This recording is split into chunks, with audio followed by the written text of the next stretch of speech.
this is Sam. This is Sid. And you're watching Chai and Coffee. In this video, we're going to cover everything you need to know if you're a working professional wanting to move to Canada. So go grab yourself a cup of chai or coffee and let's get started.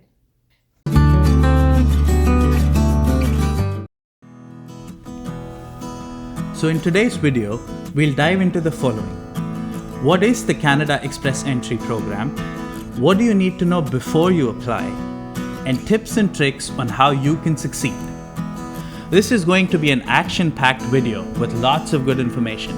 So make sure you hit the like button so you can keep coming back to this video for reference.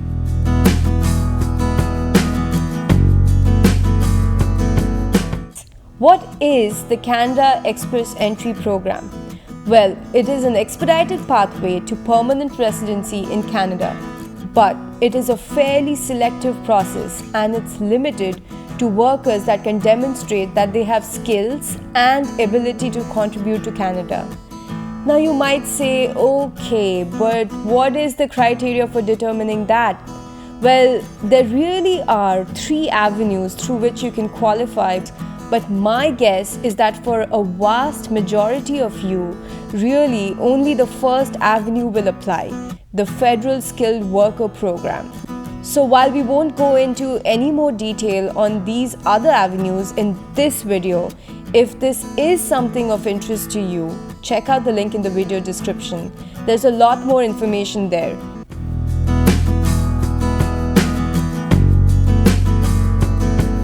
Okay.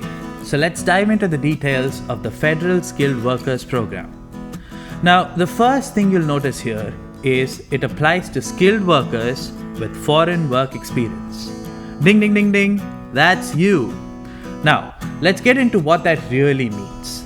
The first check you need to do is whether you think you'll meet the 3-part minimum requirements test. Now, before we proceed, I want to reiterate, this really is minimum requirement. This only means that you're eligible to apply. It does not mean that this is sufficient to get selected for the program. First, work experience. Canada uses NOC or National Occupational Classification to determine if your work experience would be useful to Canada's economy. And one of the minimum requirements is having work experience in a job with skill level 0, A, or B. Now, we've included the NOC link below in the video description, so you can check that out. But just broadly speaking, most engineers and managers fall within these categories. Second is language ability. Now again, you have the option here between French and English, but my guess is that English applies for a majority of folks. So if that is the case, you will have to take the IELTS exam and at least get a score of CBL 7 in all 4 aspects. Now remember, these are just the minimum requirements. You'll need a lot more to actually get selected. So keep watching the video for more details on all of that. And third, education.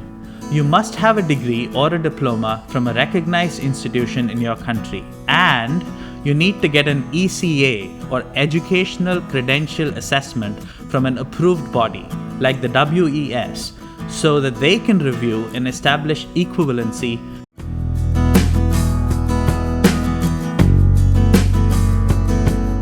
Getting through is becoming extremely competitive, and the decisions are based on what's called the CRS or Comprehensive Ranking System. So before you spend time and money on giving an IELTS exam or sending your transcripts for an ECA evaluation, take some time to see what your potential CRS score might be. Now you might have to make some assumptions on this, for instance, around how well you will do on the IELTS exam, but we really think this check is well worth it. So check out the link in the description below. Also, you can keep a tab on what CRS scores have been selected in the invitation rounds at the link in the description below.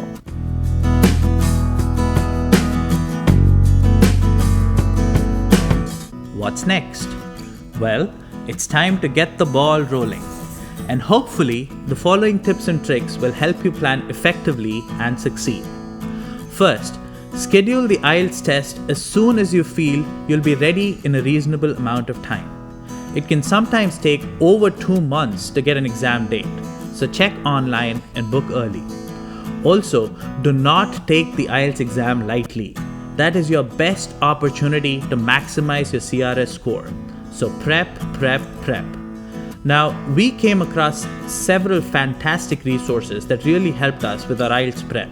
So if you're interested, leave us a comment and subscribe to this channel, and we can do a follow-up video specifically on things you need to keep in mind to ace the 4 aspects covered in IELTS. Next, request your degree transcripts early. While universities in the US can often directly send the transcripts to WES, for universities in other countries like India, it can be a nightmare to get these transcripts officially sealed exactly the way WES wants them and then physically mailed internationally to Canada. So plan early and leave sufficient time for WES to review and provide their assessment. And last but not the least, complete and submit an online profile for the Express Entry program. We've included a link to the application in the video description below.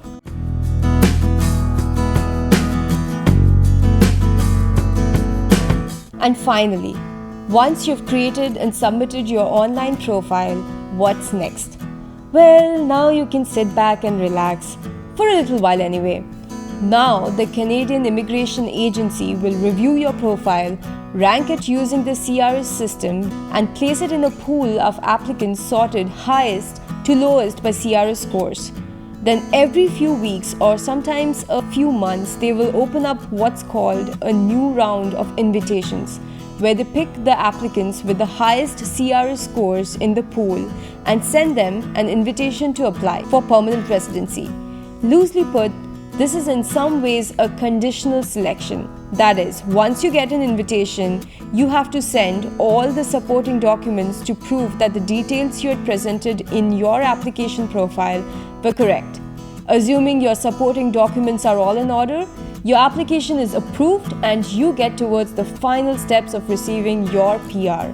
Note that once you receive your invitations to apply, you have only 60 days to submit all the supporting documentation. So another important tip we have for you is this. As soon as you've submitted your application profile, start working on collecting the additional supporting documentation.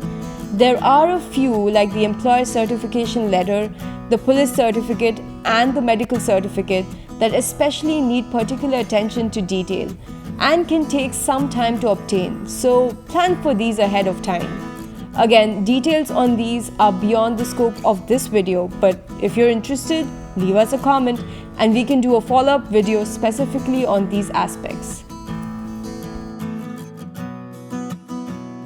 Thank you so much for watching our video. Please don't forget to like, share and subscribe.